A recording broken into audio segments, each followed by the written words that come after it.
자, 본격적으로 2021년 3월 8일 월요일입니다. 매주 월요일마다 저녁 9시에 라이브 방송이 있는 거 다 아시죠? 네.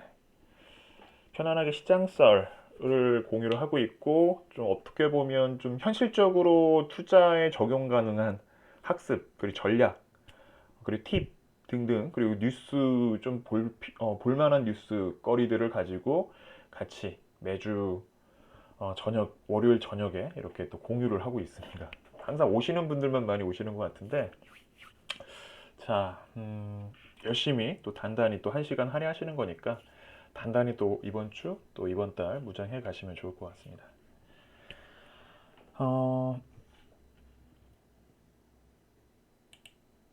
자, 이번에 좀 다룰 주제는 뭐 똑같습니다. 제가 계속 라이브 방송을 하기 전에 좀 가급적이면 좀 많은 분들이 지난 라이브 방송을 좀 보고 오시면 좋을 것 같다. 이 말씀을 드리고 있는데, 어, 그런 거죠. 그러니까 제가 만약에 색깔이 없다면 뭐 전문가다 아니면 뭐 고수다 이런 표현들을 제 입으로 제가 하지는 않았거든요. 어떻게 하다 보니까 이 자리까지 온 것 같은데 그냥 저야 제 색깔 열심히 내면서 투자에 집중해 온 사람, 그냥 스몰캡 전문가, 스몰캡을 좋아하는 사람, 예. 이렇게 그냥 표현하시는 게 좀 좋을 수도 있을 것 같아요. 근데 집중을 했죠. 근데 제가 색깔이 만약에 없었다면 소위 섹터는 섹터대로 쫓고 있을 것이고, 물론 우리 카톡방, 우리 톡 채널 쪽은 막 분주하게 막 아마 메시지들이 많았을 거예요. 네. 근데 제가 항상 지향하는 부분들은 좀 여유 있게, 또 시장 안에서 좀 얄궂게 필요한 매매만 하는 부분들을 좀 계속 당부를 드리고 있는 상황이고, 뭐 시장이 좋든 안 좋든지 간에. 그리고 시간적인 할애를 조금 효율적으로 쓰자라는 것이죠. 이따가 오늘 역시도 또 방송 들어보시면 상당히 요즘 좀 심각한 주식 때문에 좀 많이 밤잠을 설치시는 분들도 많이 계신 것 같은데 심각합니다. 그래서 이런 부분들은 좀 현실적으로 제가 좀 짚고 넘어갈 부분들은 좀 감히 아마 좀 말씀을 좀 함께 좀 드릴 것 같고요. 자, 일단 역으로 생각하면 노출된 금맥의 금은 없다라는 거죠. 그러니까 어떻게 보면 이런 겁니다. 그러니까 해석을 했을 때 되게 화려해 보이는 누구나 다 알고 있을 법한 표말로 금맥 써 있는 곳에 내가 쥐고 갈 만한 내 정말 잠깐의 뭐 사금 정도は있을 수 있겠죠. 물이 흘러내려와서. 하지만 내 인생을 바꿀 법한 바꿀 만한 금덩어리가 내가 가져갈 확률은 적다. 또 역으로 계속 이제 말씀드렸던 것들이 그 기존 우리 라이브 방송에서 시장이 쉽게 또 수익을 주지 않는다라는 것이랑도 좀 은근히 좀 일맥상통한 부분도 있지만 그거보다는 조금만 우리가 다시 해석을 해보면 남들이 잘 안 보는 곳에 오히려 그곳이 더 금맥일 확률이 높다라고 해석할 수가 있는 거죠. 금맥이란 편말도 없는데 정작 나는 그 맥이 흐르는 곳을 알고 있다라는 거죠. 그러니까 그런 인사이트를 볼 수 있는 안목을 스스로 계속 갖추는데 트레이닝을 한 사람과 그냥 이미 나 누군가가 편하게 이제 떠다주는 그래 놓고서 항상 남들 탓을 한단 말이에요. 무장도 안 되고 남들 이제 쫓아가기 바쁘고 막 귀는 얇고 자기만의 색깔이 없기 때문에 계속 흔들리기도 하는 거고 무장이 안 됐기 때문에 포트폴리오 자체도 그냥 뭐 그냥 우후죽순격으로 그냥 막 이것저것 그리고 만시장이가 되는 거죠. 수익률은 수익이 있다면야 뭐 다행이겠지만 좀 안타까운 건 그거죠. 손실은 그렇다고 쳐요. 제가 계속 말씀드리는 거 있죠. 정말 커다란 수익의 기회가 있음에도 불구하고 잡았는데 10% 20% 먹고 너무 내 스스로 잘했다고 만족하고 딱 정리해버리는 분들이 정말 큰 기회를 놓치는 경우가 있는 거거든요. 제가 예전 사례를 계속 말씀드렸죠. 지오소프트. 마지막에 세 번째 매도했을 때가 정확히 310%인가 303%였는데 평균적으로 200%대로 정리를 했습니다. 2,000원대, 3,000원대. 조금 한 1, 2년 정도는 좀 주저앉았었어요. 그러다 급작스럽게 자회사 이슈가 떠오르면서 지금은 15,000원, 막 12,000원 넘어간단 말이에요. 그런 거는 비슷할 수도 있습니다. 그래도 수익이 낮다면 다행인데 어떤 분들은 10% 20% 지오소프트 먹고 나 과거에 매매했었는데 정말 큰 기회를 놓치는 그런 어떻게 보면 흐름이라면 내 투자 인생이 완전 바뀔 수도 있는 저도 계속 내가 뭘 잘못했을까 물론 그때 당시에는 잘했다라고 생각을 했었는데 뭐 제가 이제 뭐 수익률을 말씀드리는 게 뭐 자랑이나 이런 뭐 과시가 아니라 제 스스로에 대한 요즘 되게 성찰, 반성? 아, 지오스포트를 볼 때마다 그런 생각이 되게 많이 들어요. 실제 매매하신 분들이 아마 이 방송도 듣고 계신 분들도 계실 텐데, 그렇습니다. 바로 넘어가죠. 자, 여전히 주식 붐. 근데 과거만 하더라도 이런 이야기들이 나오면, 어, 그냥 시장은 꼭지였거든요. 그러니까 소위, 어, 정말 아이 보는 엄마가, 어? 증권사에 가고, 그때만 해도 이제 그때 당시만 해도 막 창구에 가서 주문을 넣는 시절이었기 때문에 그게 얼마 안 됐습니다. HTS를 썼던 게 제가 이제 98년도부터 투자를 했으니까 처음 만들었던 계좌가 지금은 없어졌지만 통합이 되고 LG로 바뀌었었나? 신한증권이 제 첫 계좌였거든요. 근데 그때 당시만 해도 그때 처음 HTS가 막 초기에 막 CD에 막 그 CD를 주고 이랬어요. 계좌 만들면 막 매뉴얼북도 되게 컸고, 나중에 제가 막 기회 되면 그 인증샷도 한번 보여드릴 수 있을 것 같은데 뭐 의미는 없으니까. 지금은 아니죠. 이제 누구나 이제 막 스마트한 개미분들이 이제 늘고 있습니다. 막 핸드폰 MTS 막 자유자재로 자기만의 설정을 해놓고 막 알림 설정까지 하고 HTS에 당연한 거고. 음. 근데 이제 그때만 하더라도 이제 그 정말 주부님들이 많이 오거나, 네, 그러니까 정말 주식의 주자도 몰랐던 분들이 요새는 이제 주린이라는 표현을 쓰잖아요. 그런 분들이 과거만 하더라도 많이 늘었다라고 이제 얘기가 들리면 그때가 항상 꼭지였던 시절이 있었습니다. 근데 최근에도 저도 이 기사를 보고 이거는 야 대단하다. 100세 넘으신 분께서, 네, 초고령 투자자도 이제 등장을 한 거예요. 이분이 막 테슬라 사달라고 전화 주문을 내놓고 막 새벽에. 네, 재밌는 거죠. 자, 그럼에도 불구하고 시장은 녹록치가 않습니다.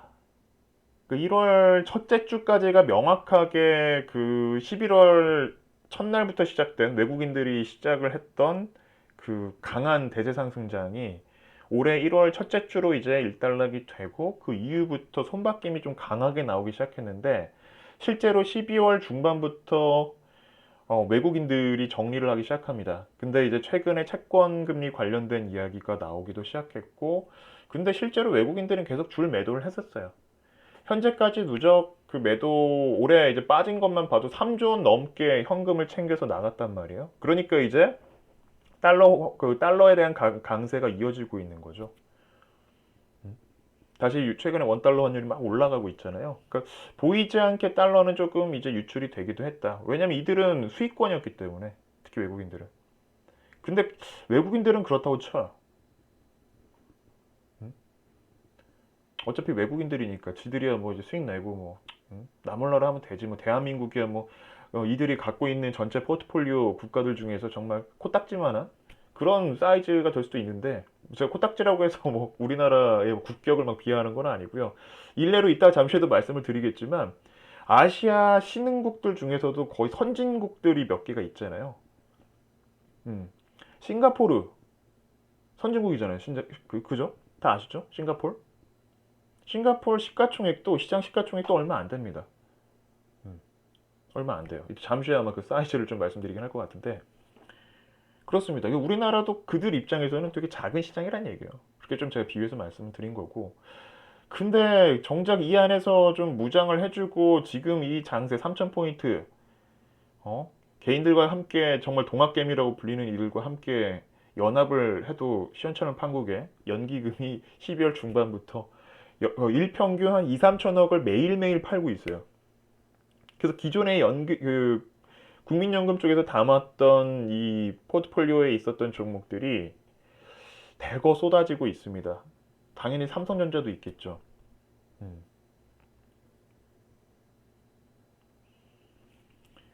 자, 45거래일 최장 순매도라는 얘기가 나옵니다. 이게 3월 4일자에 나왔던, 지난주 목요일 날 나왔던 기사네요. 주로 제가 방송은 편안하게 여러분들 그냥 눈에 좀 와닿기 쉽게 막 전문적인 막 이런 거 잘 안 넣고요. 최대한 쉬운 표현들을 좀 쓰려고 시트에 좀 담았고, 특히나 여러분들도 그냥 일상생활에서 쉽게 접할 수 있는 기사거리, 그러면 되게 좀 거리감이나 이런 부분들은 충분히 없잖아요.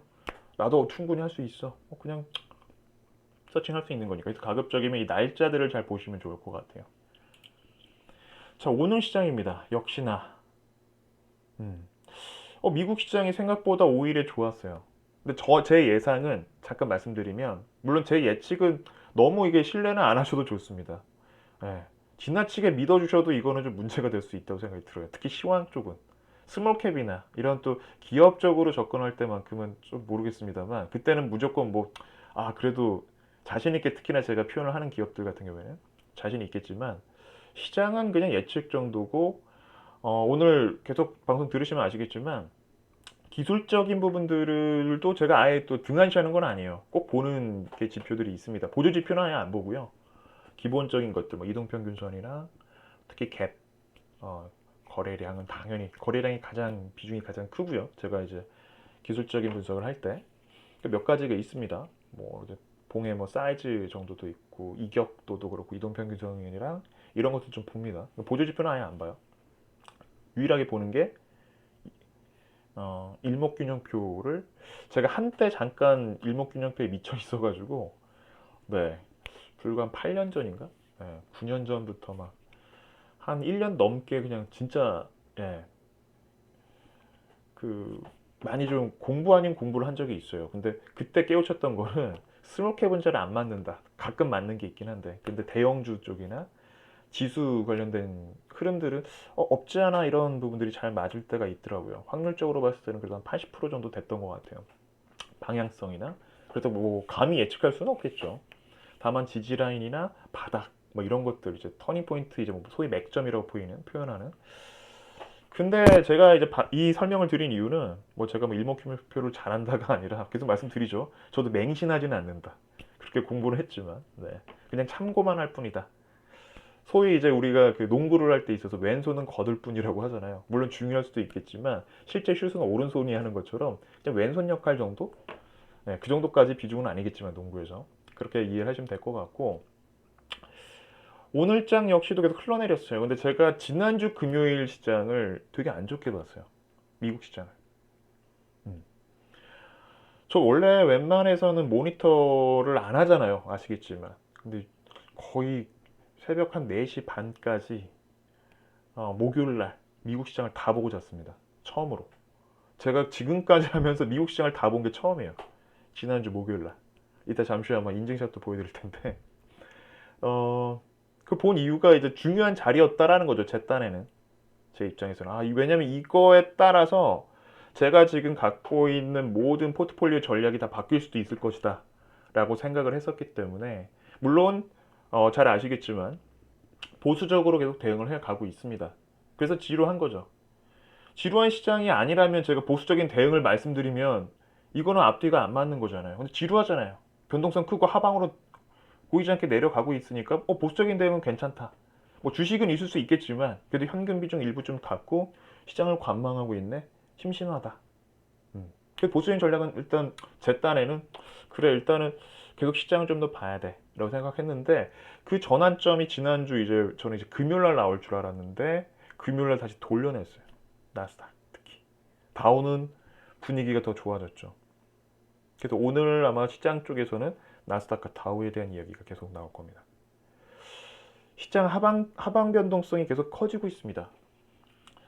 이렇게 봤을 때는 그냥 우리가 잘 모르시는 분들은 오늘 정말 처음에 신났다가 마지막에 정말 운 나쁘게 끝났나로 해석할 수도 있지만, 이 작은 잔파도를 보시면 잘 보세요. 처음에 장중 바닥을 찍고 강하게 올리진 못했어요. 그죠? 계속 유지시키다가 다시 또 저점을 깨버립니다. 선물 흐름을 잘 보세요. 선물이 먼저 움직입니다. 요즘 시장의 특징이. 그런데 가장 기본적인 그림은 프로그램 매도 물량이 나올 타이밍마다 깨버려요. 처음에 프로그램 매도 물량이 1000억이 안 나왔었습니다.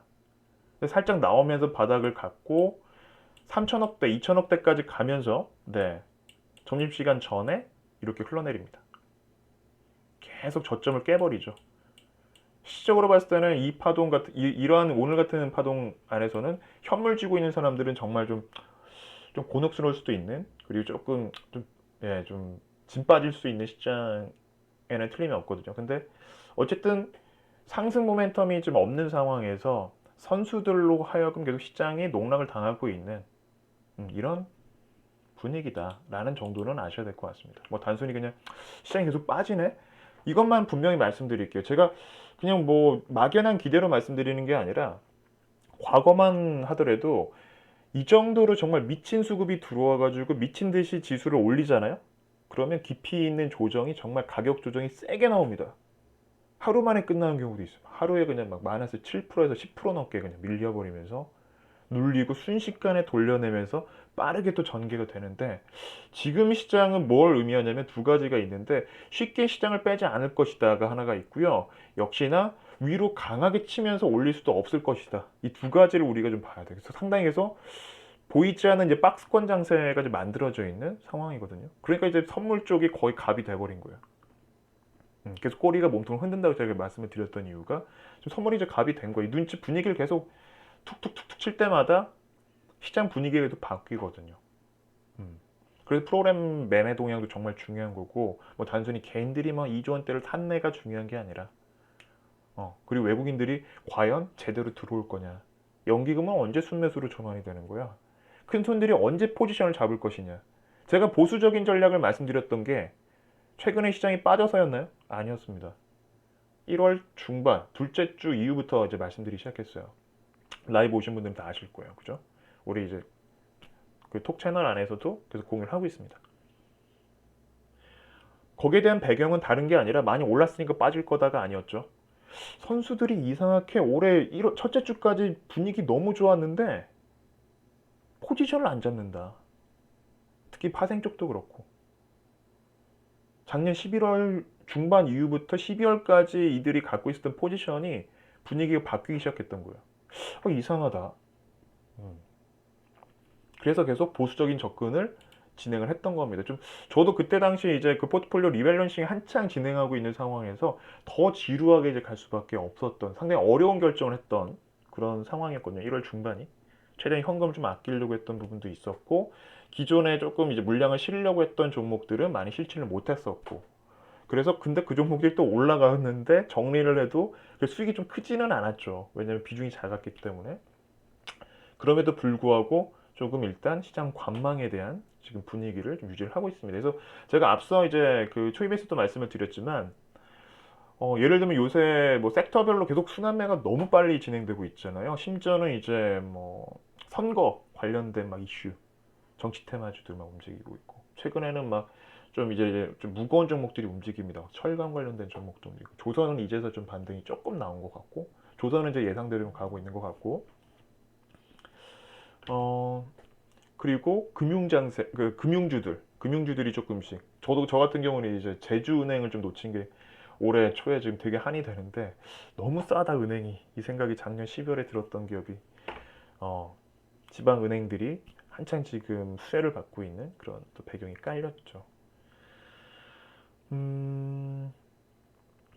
어쨌든 지금 시장은 계속 흘러가고 있지만 분위기는 확실하게 바뀌었다라는 것을 우리는 직시하셔야 됩니다. 과거를 다시 돌아갈 수 있지 않을까라는 막연한 기대를 가지고 갈 수는 없는 거고, 저 역시도 뭐 당연히 뭐 지루하게 안 갈 수 있다면 단순히 여러분들의 입맛을 맞출 수 있는 전략이라면 얼마든지 하지 않을까요? 단기적인 매매도 막 하면서 전략적인 것도 계속 뭐 계속 코멘트 적어드리고, 이번엔 대형주 끝났으니까 중소형주도 조금씩 해보고, 개별주 해보고, 철강주 하고, 또 이거 하고 저거 하고, 콘텐츠주들도 하고.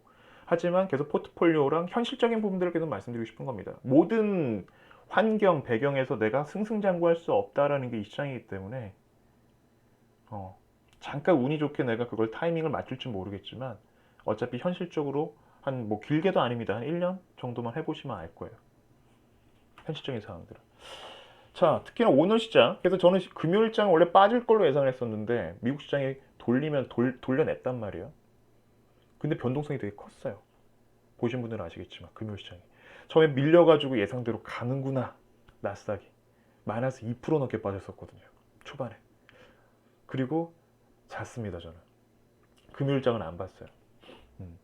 근데 눈을 떠보니 플러스로 전환이 돼 있더군요. 1점 몇 프로로 이제 마감을 했죠. 나스닥이. 변동성이 컸다는 얘기입니다. 거의 한 4% 정도 나온 거니까.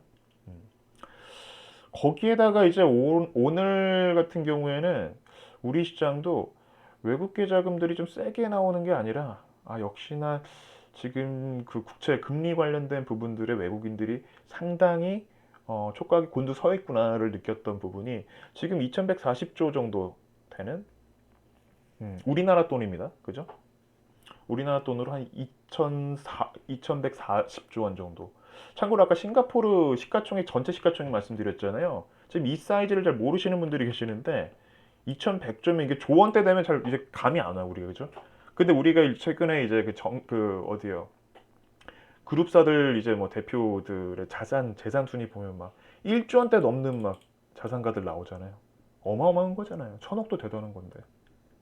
근데 이번에 슈퍼 이제 부양책으로 해서 그 최대치 역사적으로 2천조 넘게. 근데 아까 싱가포르 전체 시가총액이 약 1000조 정도 됩니다. 1000조.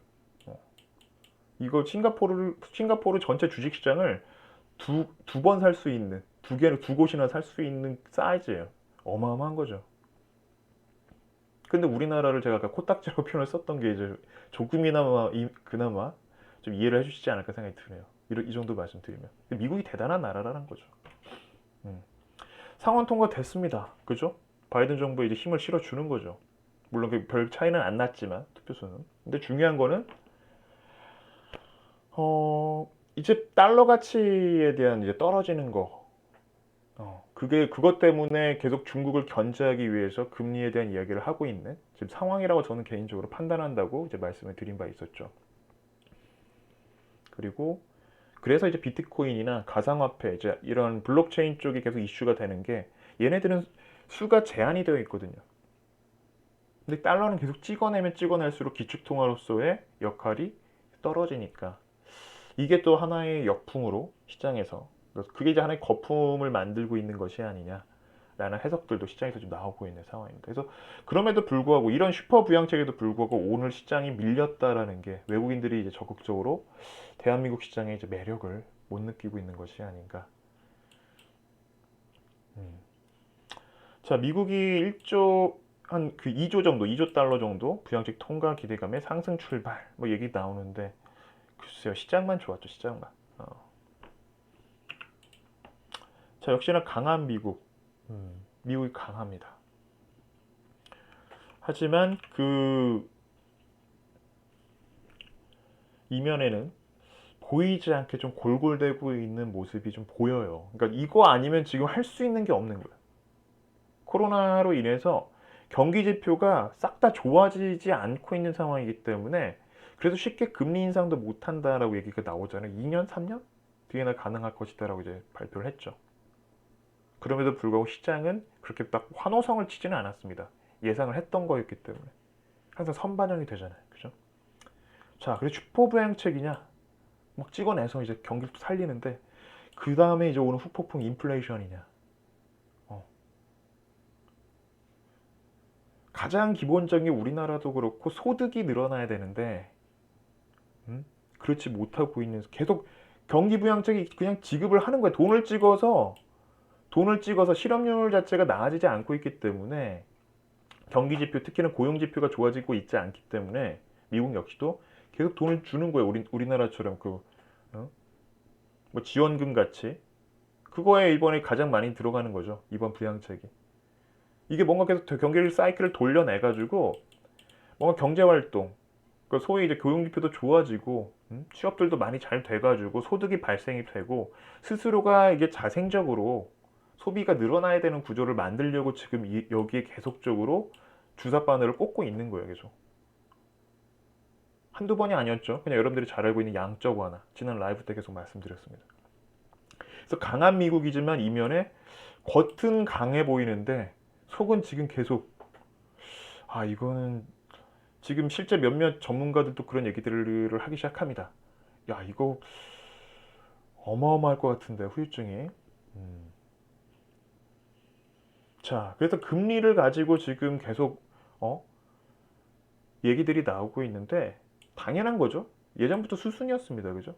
계속 말씀드렸습니다. 뭐 금리가 이번에 갑자기 뚝딱 튀어나와가지고 시장을 막 이렇게 조정 분위기를 이끌었던 게 아니라 어느 정도 공부하신 분들은 과거에 금융장세 이후로 실적장세 돌려냈을 때 금리부터 올려버린단 말이에요. 시중에 많이 풀린 자금을 땡겨야 되니까. 그죠? 그 과정에서 계속 금리 인상에 대한 우려를 하고 있는 것 뿐이죠. 그리고 가장 여기서 핵심적인 부분은 제 그냥 소견이긴 하지만 미국이 중국에 대한 견제에 대한 그냥 하나의 도구 이것까지 안 할 경우에는 중국한테 오늘 방송에 아마 그런 해답이 좀 있지 않을까 싶은데 끝까지 한번 들어보시기 바랍니다. 그래서 그냥 뭘 흘러가듯이 가는 게 낫다라는 거지. 이거 금리 야 이거 더 올라가면 어떡하지? 단기채가 어떻고 뭐 장기채 10년 만기 뭐 이거 보면서 뭐 하루하루 그거 언제부터 보셨다고요? 저도 안 봤거든요. 언제부터 보셨다? 물론 이제 탑다운 방식으로 투자하시는 분들은 열심히 봤을지도 모르겠죠. 막 특히 대형주 위주로 막 핸들링 하시고 섹터 업종 위주로 막 경기 민감주를 대응하고 막 포트폴리오를 짜시는 분들. 저 같은 경우에는 그냥 직접적으로 정말 저평가된 기업들, 수혜받았던 종목들 위주로 탐방 가서 투자 포인트 찾고 거기에 대한 이제 포석 두고 이런 식으로 했기 때문에 뭐 채권금리 뭐 봐야 되나? 그냥 제 스타일입니다. 이거 그렇게 해왔기 때문에.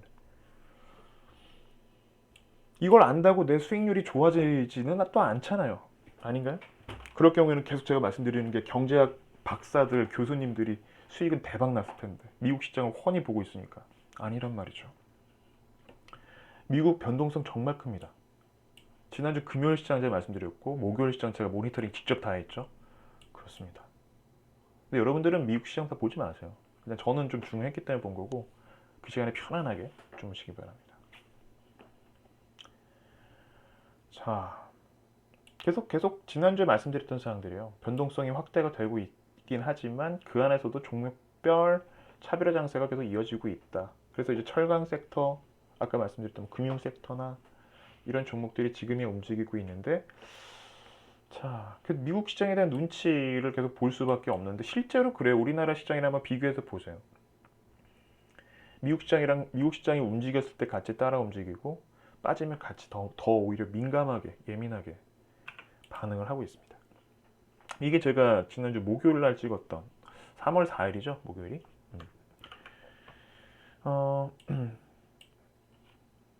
나스닥 12,700포인트까지 제가 이제 스샷을 찍었던 겁니다. 변동성 보세요. 변동성을 한번 보세요. 제가 보여드린 이유가 뭐 인증샷이 중요한 게 아니라 야 이거 진짜 변동성이 네? 한번 밀릴 듯 하다가 다시 하고 이 고점을 다시 뚫어버리잖아요. 그죠? 이 변동성이 어마어마한 겁니다. 롤러코스터. 그러니까 선물이나 파생 쪽 안 하시는 분들은 그냥 여기 고점, 여기 저점 이렇게 해석할 수가 있겠지만 파생 쪽 하시는 분들은 이거 하나하나가 다 돈이거든요. 포지션이고. 어마어마합니다. 네. 그래서 이 지지 라인까지 딱 보고 다시 밀려버리고 여기서 또 올릴 것 같으니까 또 얼마나 헷갈리게 만드는지 야 이거는 진짜 아무리 전문가라고 하더라도 계속 털렸을 거예요. 심적으로도 못 버티죠. 순식간에 갭으로 떨어뜨려 버립니다. 이런 흐름이 어떻게 보면 요즘 시장의 특징이에요. 여기도 신바람 난 거죠. 왜냐면 지금 더 이상 안 올라가니까 이 안에서 중간 이 변동 파동을 가지고 선수들이 장난질을 하고 있는 겁니다. 소위 개인 투자자들 담금질을 한다라는 표현들을 쓰는데 계속 기존에 막 개인들이 어디까지 승승장구할 것 같냐고 네, 그런 이제 전문가들이 이제 시장에서 입김을 낼 수 있는 곳이 바로 이런 파생시장 쪽이죠. 그래서 특히나 나스닥 출렁임이 어마어마합니다. 이거는 우리나라는 그나마 좀 양호한 편이긴 하죠. 자, 지난주 금요일 날은 달랐어요. 그죠? 다시 이제 반등을 했다고 이제 끝났다고. 예, 마감이 이제 반등하면서 끝났다고 말씀드렸잖아요. 유일하게 빨간색 강하게 보이는 게 테슬라. 지난주 라이브 때도 그 말씀 드렸습니다. 남들이 누구나 알고 있는 테슬라가 뭐 지금 의심하는 사람들은 단 한 명도 없을 거예요. 그죠? 테슬라가 이거 일론 머스크를 보고 사기꾼이라고 얘기하는 사람이 지금은 없을 거 아니에요. 불과 몇 년 전만 해도 있었겠지만. 참고로 우리나라 작년 기준이었나요? 재작년 기준이었나요? 제가 아직 연도수는 기억이 안 나는데 아마 2019 아니면 2020일 텐데 전체 우리나라 국내에서 팔린 그 전기차 중에서 전체 시장의 48% 테슬라입니다. 한국에서만. 전 세계적으로는 더하죠. 거의 50% 점유율을 차지하고 있는 독보적인 자동차, 전기차 기업인데 이미 많이 이제 선반영이 됐다는 얘기죠. 여기서 우리가 봐야 될 포인트 중에 하나는 두 가지입니다. 두 가지는 첫 번째는 이미 너무 지나치게 노출되어 있는, 그래서 오늘 제목이랑 좀 일맥상통하죠. 노출된 금맥에 정작 금은 없다. 이미 다 노출된 다음에는 들어가면 안 된다는 거죠. 어.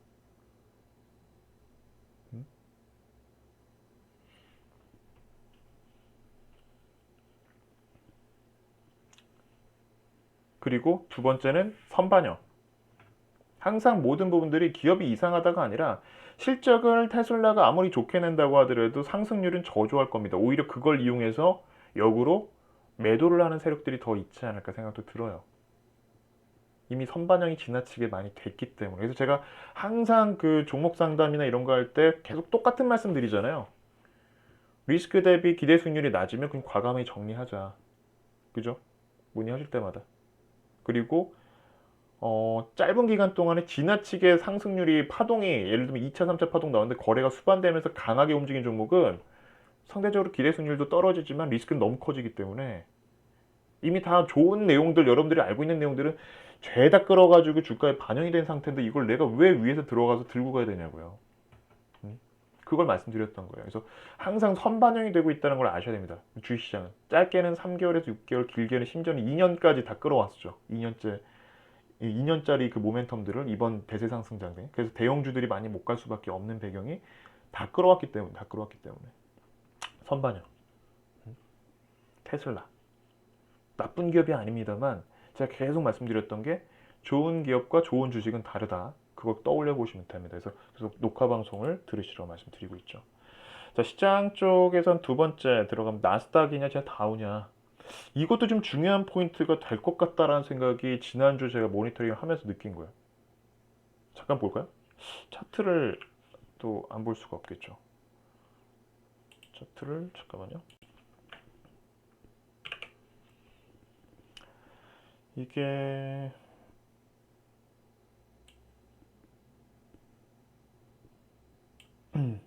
나스닥 차트입니다.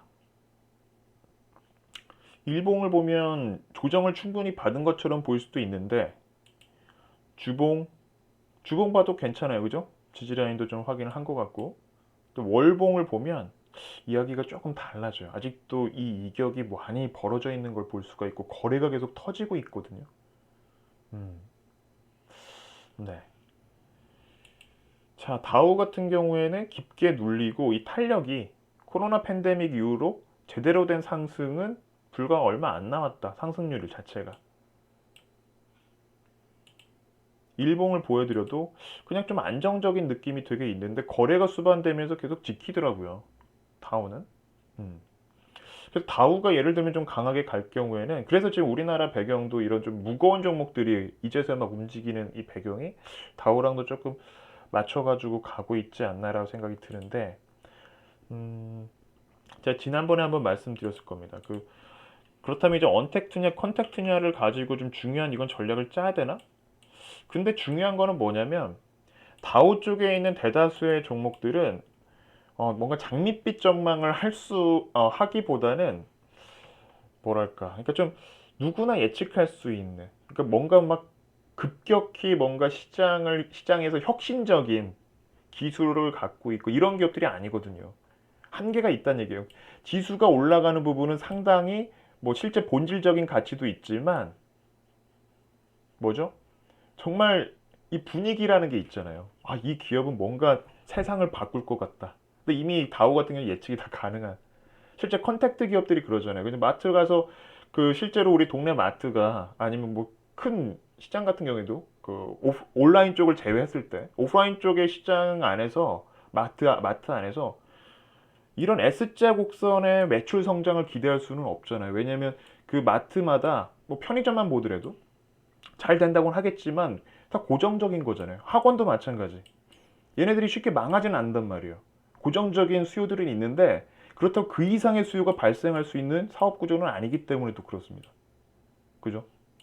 근데 나스닥이 여기에 속해 있는 이 기술주들은 거의 뭐 물론 이제 뭐 바이오주들 같이 임상을 하다가 잘못하다가 뭐 증발해 버리는 기업들도 있을 수 있겠지만 어? 최종 임상까지 패스가 돼가지고 상용화까지 됐을 때 이제 대박이 나서 어, 테슬라도 그런 경우 중에 하나였죠.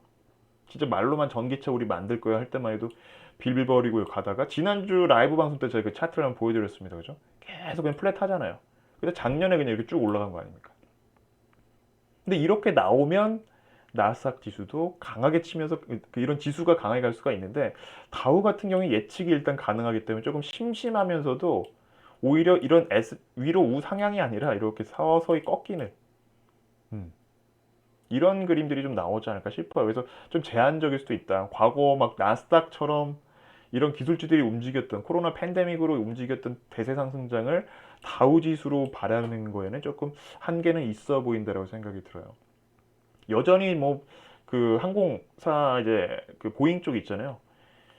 어, 어렵거든요. 지금 뭐 보신 분들은 아시겠지만 실적도 그렇고 이게 개선이 돼가지고 제대로 이제 수치로 찍히려면 한 2년 정도는 더 기다려야 되지 않을까? 근데 그 사이에 어떤 변수가 또 나올지도 모르는 상황이고 기술주들이야 야 여기서 이제 어떻게 좀 더 또 다른 우리가 해석을 할 수가 있지만 얘네들은 예측이 다 가능하기 때문에 만약에 여기서 다른 변수가 나와서 그냥 순식간에 그럼 잠깐 달아오르다가 꺼질 수도 있는 아니면 조금 더 정체가 될 수도 있는 그래서 같이 좀 맞물려서 움직이지 않을까라고 조심스럽게 좀 예상이 좀 됩니다. 그래서 지금 상황에서 굳이 내가 얘네들이 움직인다고 지금 상황에서 잡아야 되나? 철강주를 잡아야 되나? 그래도 이미 반영이 되고 있지 않나 싶어요. 이미 노출이 된 다음에는 그래서 오늘 제목이 지나치게 노출이 된 금맥을 쫓지는 말자라는 거죠.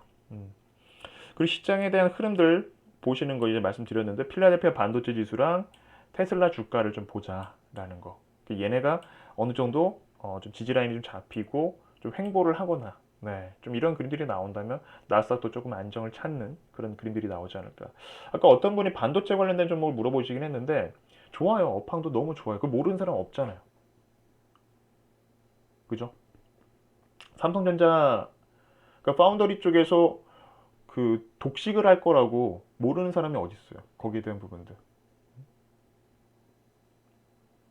워낙 글로벌 현대차랑은 또 분위기가 다르잖아요. 그죠? 현대차는 계속 경쟁을 해야 되는 상황이고 삼성전자는 이미 네, 장악을 한 상황이란 말이에요.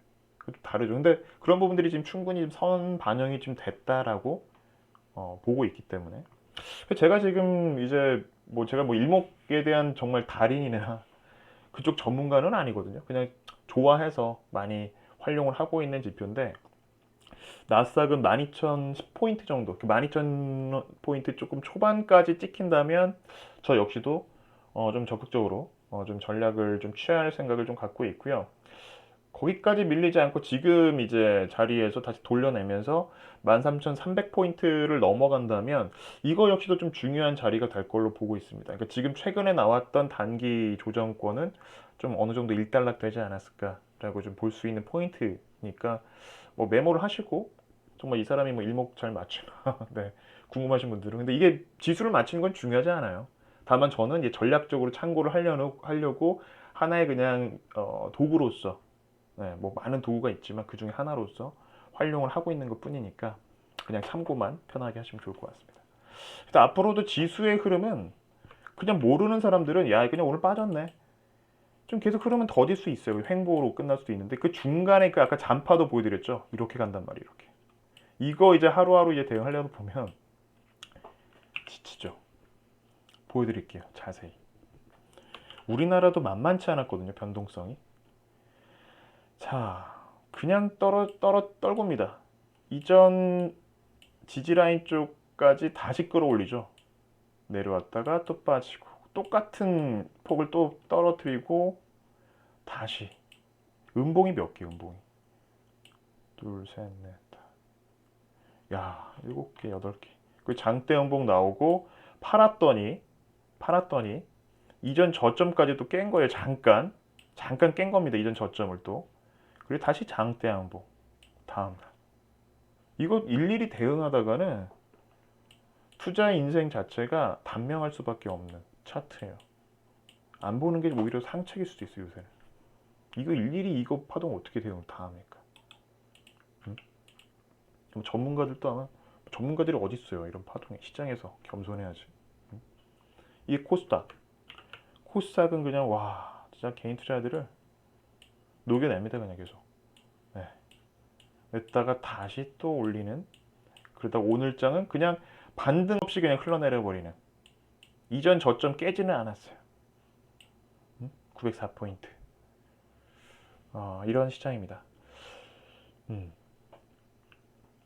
조금 더 조정이 좀 죄송한 말씀이긴 한데, 그래서 일단 아까 그 나스닥 흐름에 거의 맞춰서 움직일 가능성이 높고, 움직인다고 하더라도 우리나라 시장은 조금 더 좀 더딜 수도 있는, 특히 코스닥 시장은 그런 좀 예상이 좀 돼요. 다시 한번 좀 당부를 드리자면 하루하루 대응하다가는 절대 오래 못 가고, 롱런을 해야 되는 이유는 지금 예를 들면 지금 계좌가 물론 빨간불인 분들도 계실 수 있겠지만 그 안에서 기회를 계속 잡아야 되잖아요 우리가. 근데 지금 이런 거 의미 없는 이 파도에 잔파도에 빨리 지치다가는 또 이 시장을 이게 전부로 생각하다가는 제대로 된 기회를 못 잡기 때문에 가급적이면 요즘 같은 시장은 그냥 물론 톡방에 참여를 하고 계시다면 중간중간에 그냥 제 코멘트 좀 확인해 보시면 좋을 것 같고요. 하지만 다시 한 번 말씀드리지만 저는 시황 전문가가 아니기 때문에 제 예측이 빗나가는 게 더 좋습니다. 아까도 말씀드렸지만 오히려 막 V자 반등이 나오거나 외국인들이 대거 막 수조 원대 막 달러 싸들고 와가지고 막 워낙 강세 나오고 이전 같은 분위기 나오면 제일 좋죠. 삼성전자가 다시 막 리드하고 그렇게 예측 빗나가기를 살짝 바라기도 해요. 왜냐하면 시장 이기는 종목이 없기 때문에 요즘 같은 시장에서는 의미가 없어요. 그래서 오히려 이제 저가 매수나 기존에 있던 종목들 중에서 속가내는 작업들이나 차라리 보유할 수밖에 없는 종목들은 보유, 대응 외에는 지금 할 수 있는 게 없거든요. 자, 이거 잠깐 나왔는데 아까 말씀드렸죠. 제대로 조정 나오면 더 세게 나올 수도 있는데 하루에 그냥 2%, 마이너스 1.8%에다 다시 올리기도 하고 좀 소심하게 우리나라 시장이 계속 눈치를 보고 있는 것 같아요. 그러니까 과거 제가 느꼈던 부분들은 뺐으면 제대로 뺐을 텐데 왜 안 뺄까를 봤던 게 뭐 곧버스 있잖아요. 인버스나 이런. 지금 보면 이걸로도 지금 흘러내렸다고 했고 그거 투자했던 투자자들이 또 많이 대박이 난 건 아니거든요. 똑같은 반응이 나왔거든요. 아까 그 변동성처럼. 잠깐 나 대박 날 것 같은데 시장 급락할 것 같은데 다음날 다시 올리고 막 5% 7% 수익 나다가 다시 3%로 줄고 어느 순간 되니까 막 다시 본전되고 이게 반복되고 있는 거예요. 물론 그 안에서 이제 시사를 가지고 이제 트레이딩을 했던 사람들은 어떻게 될지 모르겠지만 그냥 쥐고 있는 사람 말씀드린 겁니다. 자, 뭐 흔들리는 동학개미, 뭐 계속 동학개미 써요. 이거 그냥 이게 뭘 그렇게 의미 있다? 서학개미, 뭐 동학개미 이거, 네, 의미도 없는데, 직접 투자 어렵다. 막 시장 조금 이거 흘러내렸다고 이제 흔들리는 수밖에 없는 게 왜냐면 작년에 신규 계좌 개설된 게 한 800만 개 넘는다고 하죠. 우리나라 시장도. 미국 시장도 1000만 개가 넘었죠. 작년에. 그 지난 라이브 때 보여드렸죠. 데이터. 그러니까 이제 시장을 모르는 거죠. 그리고 작년 시장이 전부인 줄 아는 작년 하반기 때가 이거 못 해먹겠다. 근데 오랫동안 하신 분들은 작년 코로나 쇼크도 한번 맛을 보시고 다시 계좌 지켜내시고 하반기 때 기회 잡아보고 그랬던 분들은 지금 시장에서 어렵다는 표현을 안 씁니다. 이거 어떻게 이제 대응해야 되지? 오래 하셨던 분들은 최소한 1년, 2년 이상 하신 분들은 그렇게 오래는 아니겠지만 그래도 경험을 좀 폭락장을 경험해 보셨던 분들은 그나마 나은데 작년 하반기 때 들어오신 분들은 계좌가 좀 많이 힘겹지 않을까 생각 들어요. 특히 대응하기가.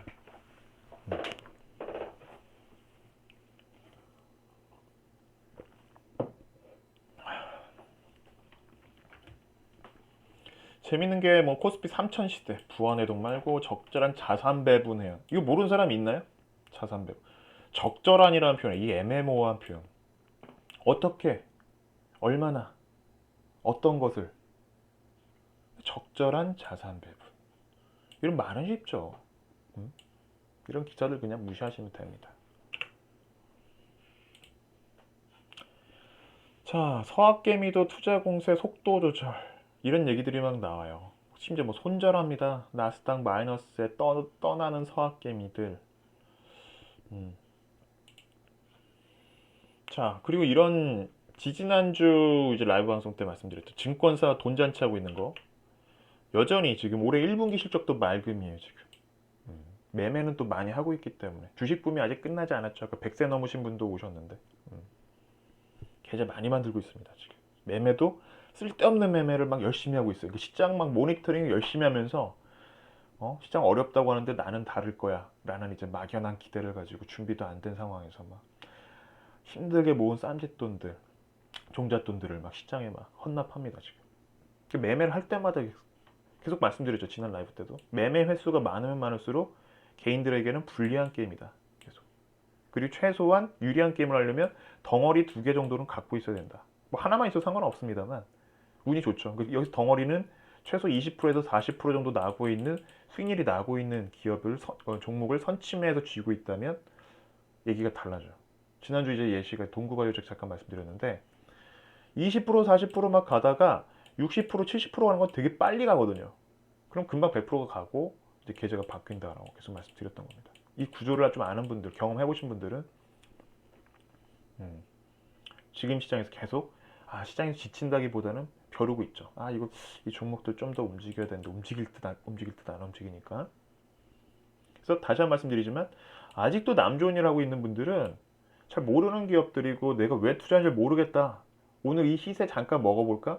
이러한 생각으로 들어가신 분들은 차라리 매매를 좀 쉬시는 게 낫지 않을까. 이런 얘기하면 또 증권사분들이 저를 엄청 싫어하겠죠. 내 계좌 먼저 챙기자. 누가 챙겨줍니까? 자, 전략적인 부분은 제가 한번 톡방에 정리해서 한번 올려드렸던 거예요. 이게 지난주에 그 시장 되게 안 좋을 때 제가 올려드렸었는데 그때도 계속 흘러내리는 장이었던 걸로 기억이 되는데 이것만 명확하게 지켜내면 됩니다. 어렵지는 않겠지만 행하기가 좀 어려울 수도 있는 시세 붙고 있는 종목들, 핫한 섹터들, 테마. 네. 왜냐면 지수가 흘러내리고 있고 현금이 조금이라도 있는 상황에서 지금 기존에 있었던 물렸던 종목들 만회라도 해볼까? 막 물타기에 대한 막 이런 생각도 들 수도 있어요. 잘 모르면 물타기는 안 하시는 게 맞고요. 기업을 내가 잘 모른다는 말이죠. 충분히 기업을 내가 알고 있다면 물타기가 아니죠. 분할 매수입니다. 물렸다고 해석을 하면 이거는 아닌 거니까. 그죠? 나름대로 기업 분석을 충분히 많이 해서 싸다고 해서 들어갔는데 시장 때문에 밀리거나 매수세가 많이 붙지 못하니까 시장 때문에 그죠? 기존에 있었던 뭐 물량들이 좀 나올 수도 있는 거죠. 그래서 밀렸는데 이걸 내가 더 살 때 물타기라는 표현은 쓰지는 않죠. 하지만 위에서 시세 쫓아갔다가 물려버린 거예요. 그때부터 이제 진짜 물타기에 대한 개념이 되는 거죠. 반등 칠 때 매수 단가를 좀 낮춘 다음에 할까? 계획대로 되면 참 좋겠지만 사람 욕심이라는 게 또 매수가 오면 수익 한번 내볼까 하다가 제대로 맞고 빠지는 경우들이 훨씬 허다합니다. 되게 어려운 또 전략 중에 하나죠. 물타기 이후에. 다시 한 번 말씀드리지만 잦은 매매 자제하셔야 되는 거, 그리고 시세 쫓는 거, 뇌동. 뻔한 얘기입니다. 하지만 어려워요. 잘 모르면 대기하시는 게 좋아요.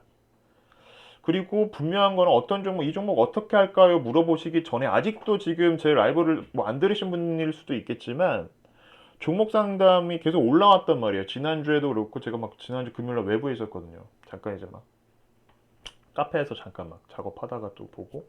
근데 중요한 게 종목들 막상 보면 다 위에서 시세 막 파동이 작년에 막 7배, 10배 막 이렇게 올라간 종목들 위에서 자꾸 이제 물어보시는 거예요. 다.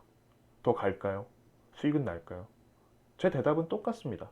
그 기업에 대해서는 잘 몰라요. 여러분들이 저보다 더 잘하실 수밖에 없어요. 오랫동안 보유를 하셨고 매수하실 때 얼마나 기사들을 많이 찾아보셨겠어요. 저는 모릅니다. 물론 그 중에서는 오늘 같은 경우에 뭐 대한과학이나 이거 문의하신 분도 계셨는데 제가 탐방 다녀온 기업들은 명확하게 말씀드려요. 잘 모르는 기업은 모른다고 말씀드리죠. 하지만 분명한 거는 이것만 아시면 됩니다. 이미 남들이 다 해놓은 만들어 놓은 차트에 내가 왜 들어갔냐 이거예요. 이것만 그냥 조금 이제 그 심리는 알겠어요. 마이너스 20%인데 마이너스 10%만 돼도 저는 팔 것 같은데 더 올라갈까요? 이런 질문일 수도 있는 거잖아요. 근데 분명히 말씀드리지만 스스로 무언가에 대한 기대, 예상, 쓸데없는 예측을 하다가는 더 손실폭이 커질 수도 있다라는 거. 그것만 명확히 아시면 됩니다. 그래서 지금 마이너스 20%가 마이너스 반토막 날 수도 있다고 봐요. 조심해야 됩니다. 그래서 차라리 현금을 땡겨 놓고 명분이 없다면 반등 나중에 팔고 반등 나오면 어떡하지가 아니라 반등 나와도 여러분들처럼 물린 세력들이 어떻게든 또 팔려고 하는 세력들로 또 변해서 시장을 계속 주가를 압박하고 있을 거예요. 기존에 쓴 선수들은 조금 밀려도 팔더라도 수익권인데 여유가 더 있죠. 나는 물려 있는 거고. 누가 더 유리하겠습니까? 이런 게임을 하는데.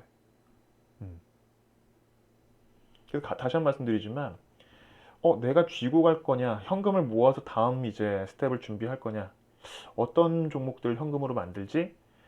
작년에 2차, 3차 강한 상승 파동, 거래가 동반된, 수반된 이런 종목들은 뒤도 돌아보지 마시고요. 아무리 올해 실적이 좋다고 하더라도 이게 다 선반영된 거니까 아까 계속 말씀드렸잖아요. 그런 종목들은 정리를 하신 다음에 현금을 앞쪽으로 잘 당겨 놓으세요. 그리고 아까 제가 말씀드렸던 그런 뭐 나스닥에 대한 그림들이나 오히려 반등이 좀 나올 때마다 또 오늘 말씀드리는 종목들 잘 한 번씩 보시고 뭐 분할적으로 접근을 하셔도 나쁘진 않다라고 생각이 드는데 그래서 매도 그 보유를 할 거냐 매도에 대한 명확한 구분은 이런 부분들. 그래서 2번 좀 중요합니다. 이거 잘 못 하시는 분들이 많이 계시는데 나중에 더 힘들어질 수도 있어요. 막 2년 동안에 그러니까 지금이야 마이너스 20%인데 2년 동안 들고 가는데 이제 막 마이너스 막 60%, 마이너스 막 40%에서 계속 2년을 허비할 수도 있는 그런 종목이 될 수도 있다고요. 제 경험상. 시세가 한번 나온 종목 치고 한번 여러분들이 이건 뭐 저를 믿지 않으셔도 좋습니다. 하지만 한번 HTS를 돌려보세요. 과거에 진짜 급등했던 종목들을 보시면 길게는 막 5년 동안 쉬는 종목들도 있어요. 한번 파동이 막 10배, 15배 올라간 다음에 다음 해부터 계속 이렇게. 이때 물린 사람은 어떻게 됐을까요? 다음 연도에는 올라가겠지. 올라가겠지. 올라가겠지. 올라가겠지. 이제 지쳐서 팔았더니 그 다음부터 반등. 가장 최악의 시나리오겠죠. 다시 한번 말씀드리지만 이미 남들이 이렇게 이러한 패턴이 나온 종목들을 내가 들어갔다면 뒤도 돌아보시지 마시고 가급적이면 다시 전략을 재정비하시는 포트폴리오를 재정비하시는 쪽을 좀 권해드리고 싶습니다. 감히 말씀드릴게요. 제가 알고 있는 좀 확신이 들 수 있는 그리고 확신이 드는 그 전략들 안에서 범주 안에서 말씀드리는 거니까. 자, 그리고 계속 보수적인 대응 말씀드리고 있습니다. 미국 지수가 올라가냐 떨어지냐 좀 떠나서 최소한 현금은 한 20%는 들고 가자고요. 뭐 이거 현금이 무슨 의미가 있어라고 할 수 있지만 충분히 현금에 대한 중요성은 제가 지난 라이브까지 다 드렸다고 생각이 듭니다. 그리고 명분 없는 종목은 무조건 매도하자. 아까 이런 종목들이죠. 그 현금을 모아놓자라는 겁니다. 그리고 저희 같은 경우에도 지금 일부 종목들이 있는데 한 5종목이 되게 비중이 하나는 뭐 차익하다 한 것도 있고 현금으로 지금 보고 있는 종목이 있어요. 얘네들 막 수익권에 있는 종목들 그냥 들고 가고 있습니다. 한 번에 그냥 현금화 시키면 어쨌든 얘네 다 팔고 하면 한 40% 현금이 한 50% 이상은 되지 않을까 싶어요. 자, 그리고 다만 이런 조정장이라고 좀 등한시하시지 마시고 아까 하방 변동성 나올 때마다 누군가는 반대 매매를 당할 수도 있고요. 시세 왜곡이라는 게 생겨요. 그렇다면 지정가로 해서 계속 접근을 하는 내가 계속 봤던 째려봤던 종목들이 있다면 기업이 나쁘지 않아. 잘 알고 있어. 시장 지배력도 있어. 실적도 좋고 성장성도 괜찮은데 단순히 작년에 반도체 다 해먹었다고 이게 아니라 그 안에서도 좀 덜 오른 종목들도 분명히 있을 겁니다. 콘텐츠 종목들 중에서도 그런 종목들이 있거든요. 제약바이오에도 그런 종목들이 있고 제약바이오 섹터가 다 움직였다고 다 죽는 게 아니란 말이에요. 그런 종목들은 오히려 제일 중요한 부분은 주가 상승률이 상대적으로 그 업종들 내에서도 같은 업종, 동종 업종 종목들 안에서도 가장 저주했던 기업이 이러한 종목이라면 얘는 계속 공략 딥하게 파면 괜찮죠. 그래서 이 네 가지만 좀 여러분들이 기억하시면서 요새 전략 가장 기본적인 것이 가장 마음 편한 전략으로 계속 세운 겁니다. 마음 편한 게 제일 중요하죠. 그 안에서 이제 답이 나온다면 더 좋은 거고.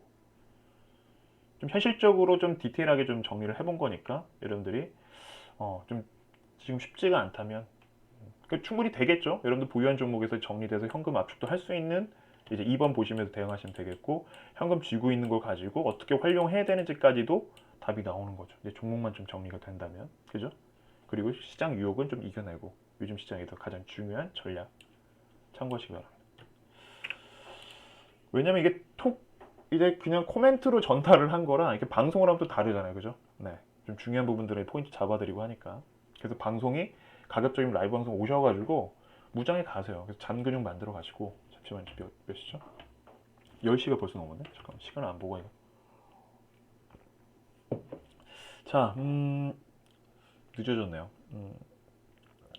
조금 늦게, 네, 한 20분 정도만 더 할애를 하겠습니다. 20분 정도만. 네, 30분까지 갈 수 있을 것 같은데. 잠깐만요. 자, 괜찮으신 분들은, 네, 동그라미 0번 한 번씩 눌러주시고요. 네, 물 한 모금 마시고. 네, 한숨 돌리고 좀 바로 또 마이크 잡겠습니다. 괜찮으신가요? 네. 그래서 시장 많이 뭐 지지부진하다고 막 같이 막 넋놓고 막 짐 빠진다고 막 보시지 마시고 악착같이 누가 이기나 보자. 일단 거기에 대한 만반의 준비는 하고 시장 대응하는 게 맞는 거잖아요. 그죠? 그 종목에서 승부 보는 거고. 음? 그럴 자신 없으면 계속 지난주 라이브 때도 말씀드렸지만 현금은 다 시켜 놓으시고 정작 정말 폭락장을 기다릴 때까지, 폭락장 나올 때까지 계속 말씀드립니다. 그런 매매를 기다리는 사람이 또 없을까요? 작년에 이제 숏 포지션 잡았던 세력들 어마어마하게 막 문 닫고 이랬거든요. 5월까지 폭락 시장으로 봤기 때문에. 근데 그런 예측 함부로 하다가는 아무 전략도 못하고 순식간에, 네, 정말 자신 있을 때만 쓰는 거죠.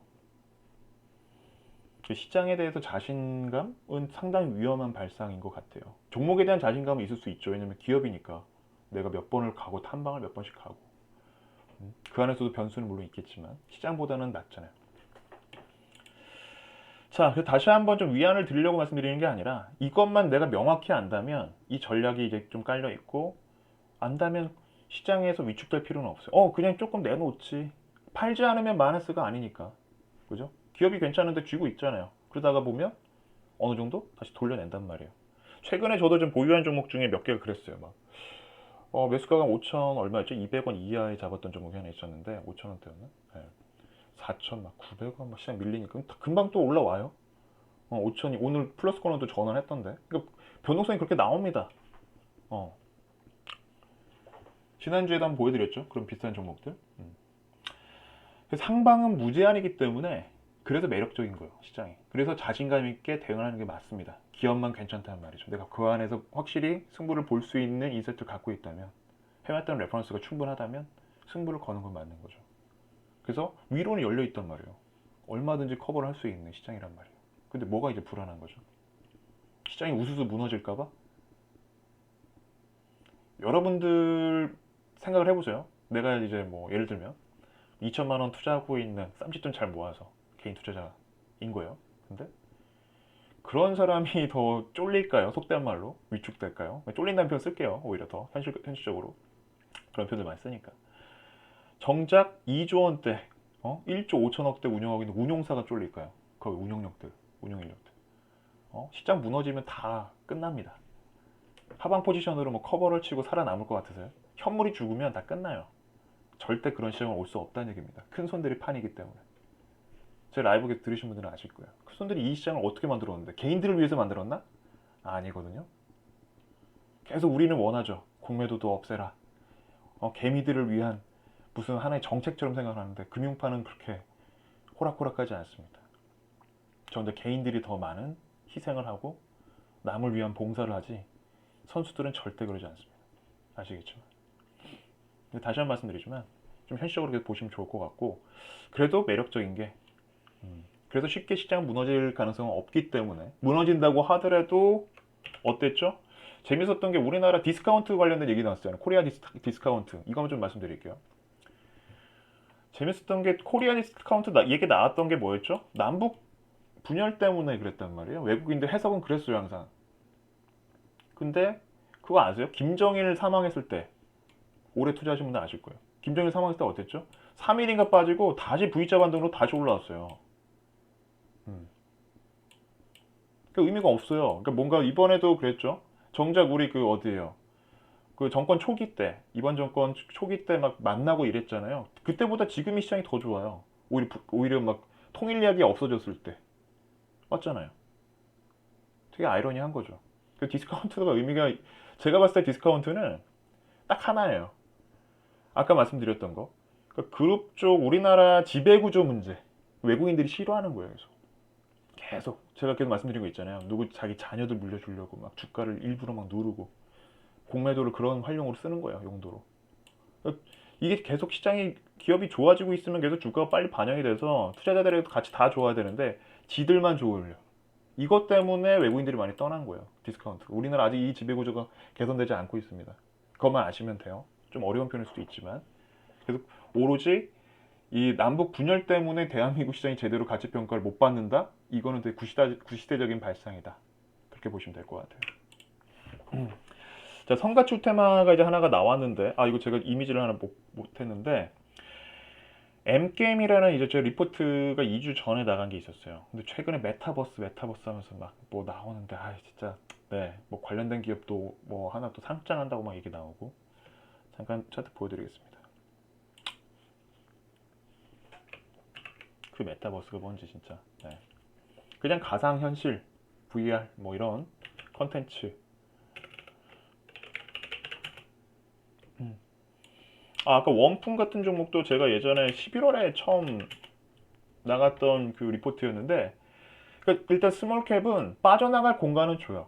이번에 실적 발표했는데 원품 같은 경우는 마이크로캡이었거든요. 근데 이 종목은 그 실적이 작년에 코로나 때문에 좀 좋지는 않았는데 영업이익이 되게 좋게 나왔어요.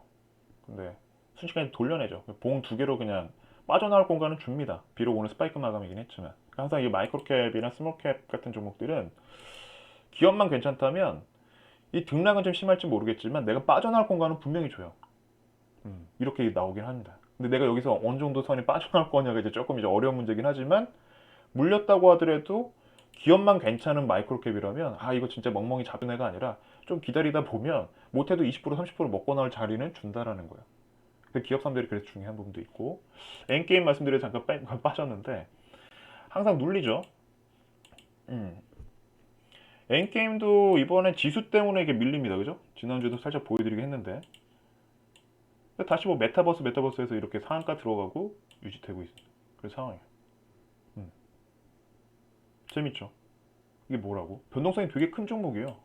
저 탐방 계속 몇 번 다녀왔다고 말씀드렸는데 그냥 요즘 시장이 그렇습니다. 그래서 기업이 괜찮다? 근데 제가 봤던 이게 재밌는 또 에피소드이기도 한데 물론 이제 제가 종목 성별을 잘했네요가 아닙니다. 그냥 운이 좋았던 거죠.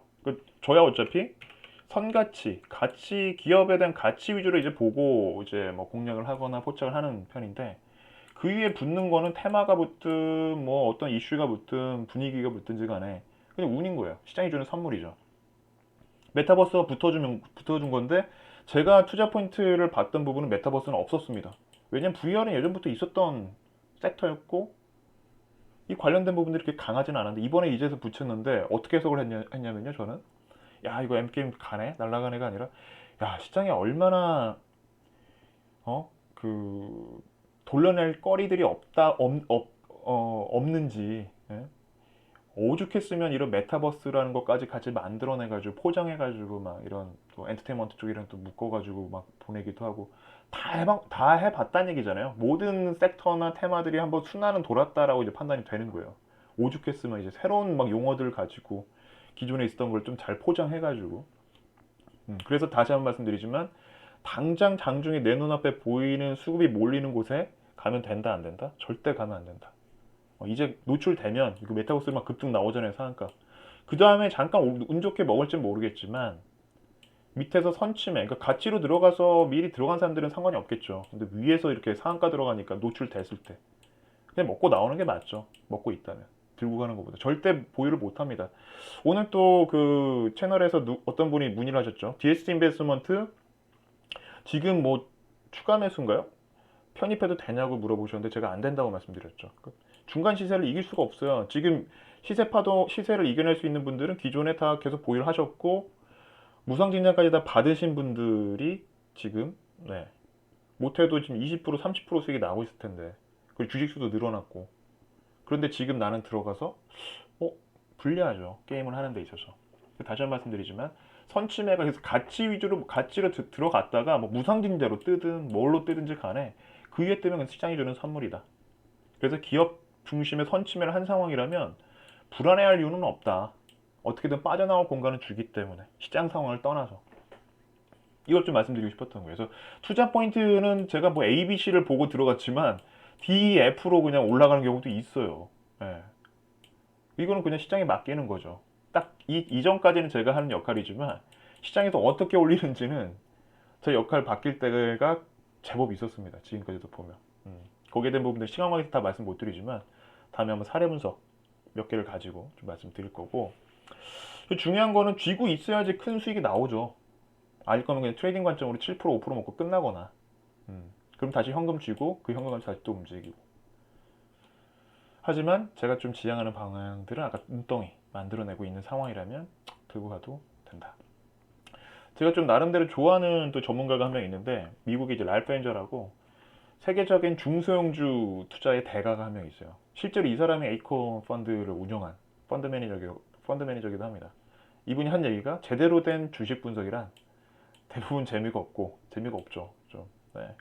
근데 중요한 건 아주 세세한 거, 소소하면서도 세세한 것까지 다 확인해야 되는 어려운 작업이다라고 이게 나오거든요. 이걸 제가 왜 발전하냐면 그렇기 때문에 불안할 이유가 없다라는 거예요. 그리고 남들이 쉽게 볼 수 없는 영역이죠. 내가 여기에 대한 것을 명확하게 알고 있다면 말이죠. 그 안에 이제 금맥이 숨겨 있다. 나만 알고 있는 금맥. MKM 실제 실적 되게 좋게 나왔죠. 12.7%. 그 12년 만이었나? 13년 만에 영업이익 100억대 달성. 다시 회복을 한 거죠. 자, 끝으로 좀 큰손 지분율 쪽을 좀 보여드리겠습니다. 이거 좀 중요한 것 중에 하나인데, 자, 일단 시장이 안 좋다 말씀드리고 있어요. 그죠? 분위기 조금 묶여 있고. 그럼에도 불구하고 보이지 않게, 또 노출되지 않고, 보이지 않게 큰 손들이, 내부자들이나 외부에 있는 큰 손들이 계속 야금야금 사들이고 있는 이런 그 중소형주들이 좀 있어요. 대표적인 게 지금 부스타라는 종목이 하나 있고, 이거 산업용 보일러 하는 회사거든요. 잠깐 차트를 보여드릴까요? 이 기업을. 그리고 현대바이오렌 몇 개만 제가 좀 추려 와봤거든요. 실제로 1월장 중반부터 꺾이기 시작했죠. 1월 말부터 2월장이 좀 안 좋았기 때문에 좀 보시기 어려운 게 아니라 종목들이 이렇게 쓱 보시면 될 것 같고요. 지금 뭐 메모하셔도 상관없습니다. 그리고 날짜가 이제 보고일자, 보고한 거예요. 자, 쓱 보시면 실제로 매매나 이런 부분들이 1월 중반 이후부터 이제 일어난 것들이거든요. 지분을 이제 편입한 이제 큰 손들인데 보면 트러스트 자산 운용도 있고 피델리티 유명한 가치 투자 기관도 있고 최대 주주들도 막 더 산 것들도 있어요. 이분은 누군지 잘 모르겠지만 이상기 이분은 보이지 않는 슈퍼개미 같은 느낌? 네, 계속 사들이고 있더라고요. 부스타. 한국투자밸류 자산 운용. 제가 이제 좋아하는 YN텍을 또 사들이고 있고. 참고로 신규로 잡힌 부분들은 한 번에 5.7%, 5% 넘게 산 게 아니라 기존의 4점 몇 프로까지 야금야금 분할로 샀다가 5% 넘어가지고 한 번에 복을 한 겁니다. 그렇게 아시면 될 것 같아요. 그리고 최대 주주라고 하더라도 실제로 최대 주주가 산 게 아니라 이제 뭐 특정인들 같이 어떻게 보면 최대 주주 지분이나 다름없다라고 판단이 되면 그냥 최대 주주로 이렇게 씁니다. 네, 이거 참고하시면 될 것 같습니다. 전체 지분율 나와 있고요. 한번 볼게요. 어떤 흐름들이 최근에 나왔는지. 자, 부스타. 네. 되게 작은 기업인데 올라가요. 소리 소문 없이 막. 거래는 막 터지진 않았죠. 근데 누군가는 계속 8만 주, 5만 주 막 사고 있어요. 지수랑은 좀 반대로 가고 있죠. 코스닥이랑은. 그리고 현대바이오랜드는 뭐야? 바이오랜드가 이제 네. 3월 2일자에 이제 발표가 났는데 얘는 그렇게 크게 그래도 주가가 크게 밀리지는 않았네요. 플리토라고 해서 저도 이거는 처음 상장할 때 이제 그 IR을 간 적이 있었는데 재밌는 게 이게 그 2월 17일 날 이제 신고가 됐거든요. 그 이후에 한번 눌리고 다시 또 이렇게 강하게 또 들어오는 AI 관련된 업체죠. 맥커스 얘는 피델리티에도 샀습니다. 2월 24일 날. 밀릴 때 들어갔네요. 그러니까 이게 얘가 밀릴 때도 피델리티가 잡는구나. 그죠? 이렇게 보시면 되겠습니다. 이런 종목들은 BYC. BYC도 계속 잘 갔네요. 금강철강은 뭐 잘 갔겠죠. 철강 쪽. 오늘 상한가 갔네요. 금강철강은. 잠깐만. 이거 최대 주주가 2월 23일 날. 최대 주주가 아니네요. 최봉석 씨가 10.82%를 갖고 있는데 2월 23일 이때 거의 이때쯤 들어가네요. 뭔가 내부자 정보를 알고 있는 게 아닐까? 라는 생각이 들 정도로.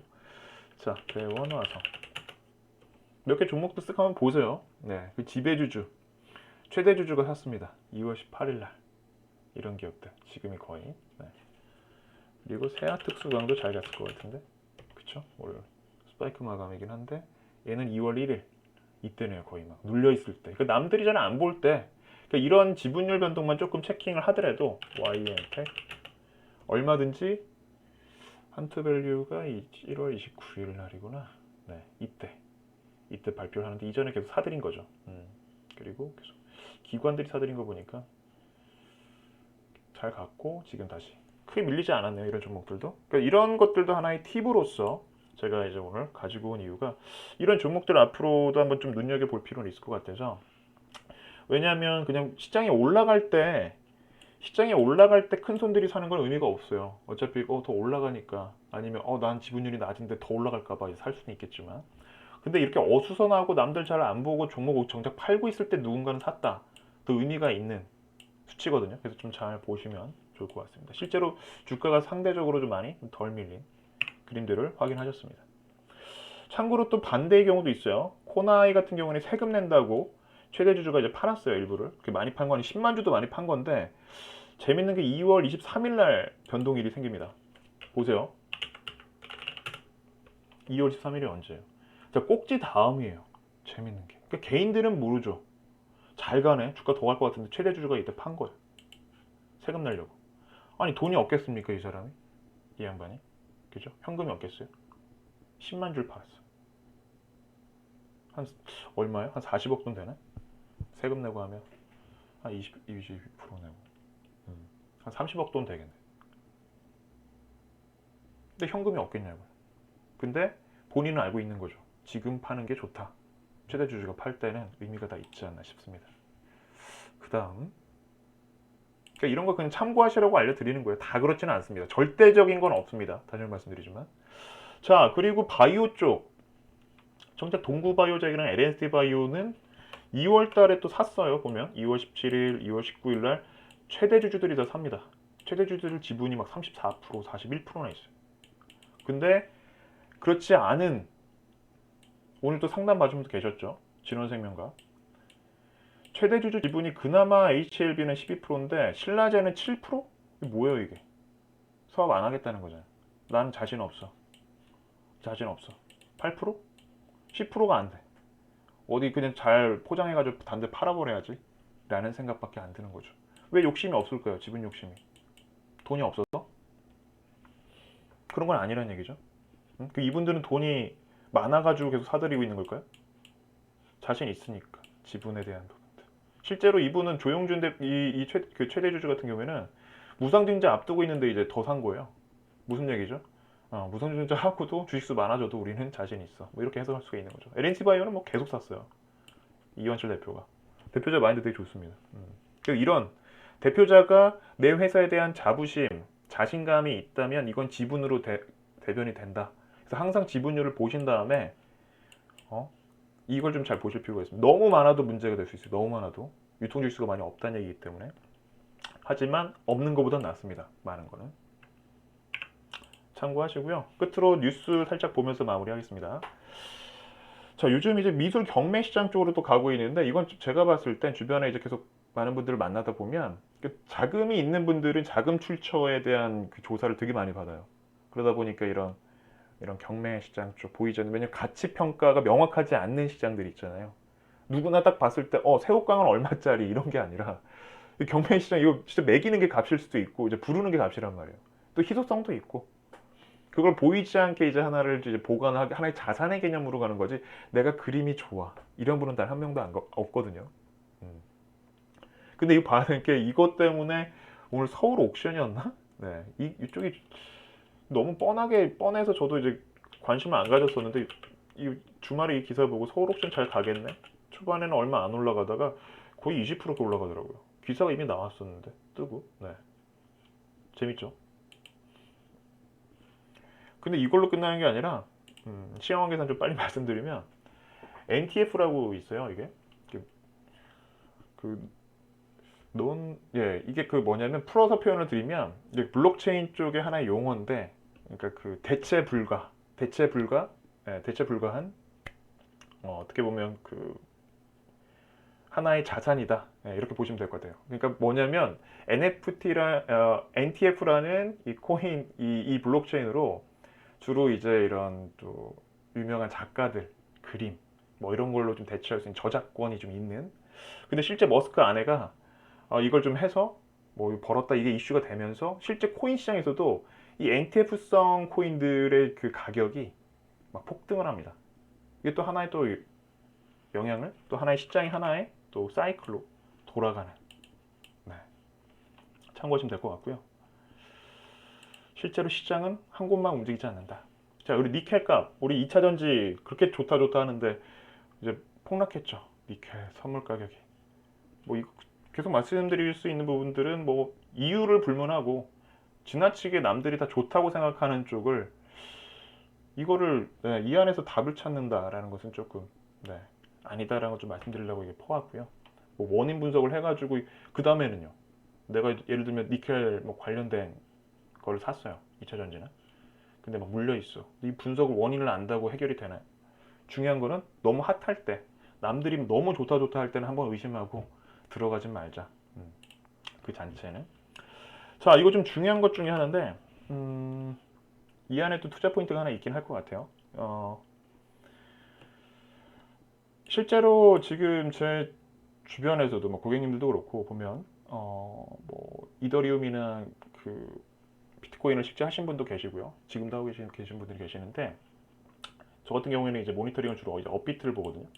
업비트는 이제 두나무라는 이제 기업에서 이제 운영을 하고 있는데, 송치영 대표님인가? 되게 이분도 마인드 좋으세요. 서울대 나오셔가지고 뭐 서울대 나왔다는 게 좋은 건 아닌데 그 경영 마인드라고 해야 될까요? 되게 해박한, 뭐 억울하게 최근에 좀 조사도 받고 하셨는데, 중요한 부분은 경영자 마인드죠. 근데 빗썸은 조금 이제 좀 냄새가 좀 나고 흔들리고, 코인은 이 3대 국내 3대 시장이거든요. 마켓 코인 거래 시장. 근데 보면 시장 점유율에서 업비트가 압도적으로 늘어나기 시작해요. 좀 신뢰나 실제. 그리고 국내에서도 8조 원씩 거래가 되고 있다 하루에. 그래서 2017년에 4배 수준이 됐다. 근데 여기서 중요한 건 제가 뭐냐면요. 투자 포인트가 지금 우측에 보고 계시는 게 뭐냐면 블록체인, 그 소위 이제 뭐 비트코인이나 크립토 커런시로 소위 거부가 된 사람들 전체 세계 글로벌 랭킹 17, 17명인데, 여기서 17명에 대한 기준은 우리나라 돈으로 1조 원이 넘어간 사람으로 보시면 돼요. 순 블록체인 자산으로 1조 원이 넘어간 사람들. 근데 안타깝게도 우리나라 분들은 없죠. 다 미국, 중국입니다. 이거 좀 볼 필요는 있고요. CBDC가 지금 중국과 미국에 보이지 않는 블록체인의 싸움일 수도 있어요. 그렇기 때문에 이 시장이 쉽게 꺾일 수도 없다라는 거. 보이지 않는 정치적인 개입이 좀 되고 있는 것, 포인트 하나 보시면 될 것 같고요. 이 코인 시장이 단순히 우리가 생각했던 개인들이 핸들링했던 게 아니라 국가 대 국가 간에 보이지 않는, 좀 잘 보실 필요가 있고, 두 번째는 여기 지금 적혀 있지는 않은데 어느 정도 공부하신 분들은 아실 거예요. 이 코인베이스나 FTX나 바이낸스 같은 경우에는 뭐죠? 실제로 뭐 이런 리플 이런 코인명으로 지금 적혀 있는데 코인명이 아니라 거래소 시장이거든요. 거래하는 시장에 이거 지금 쥐고 있는 브라이언 암스트롱이라는 사람이 우리나라 돈으로 지금 12조 원 자산이 13조 원이 됐다는 얘기예요.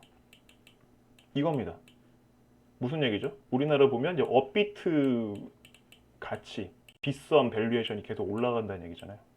이와 관련된 이제 투자한 기업들이, 아니면 이제 블록체인 쪽 이제 시장 쪽에 직접 여기에 투자한 기업이 아니라 시장을 운영하고 있는 기업 쪽에 포커스를 맞출 필요가 있다라는 이제 해석이 나오죠. 즉 직접 내가 금광을 찾아가는 게 아니라 청바지를 팔고 있거나 그때도 말씀드렸지만 뭐 다른 부수적인 이 거래비를 받는 업체들이 이렇게 지금 급부상했다라는 것 되게 중요한 건 중에 하나입니다. 참고하시기 바랍니다.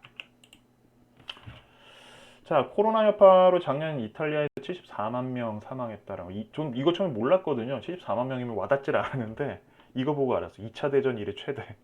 야, 2차 대전을 비교할 정도로 어마어마한 바이러스였구나라는 걸 좀 느꼈고요. 여전히 지금 유럽 쪽은 실업률이 좋지 않다라는 거, 네, 심각합니다. 스페인 쪽이라 얘기가 안 나오고 있어요.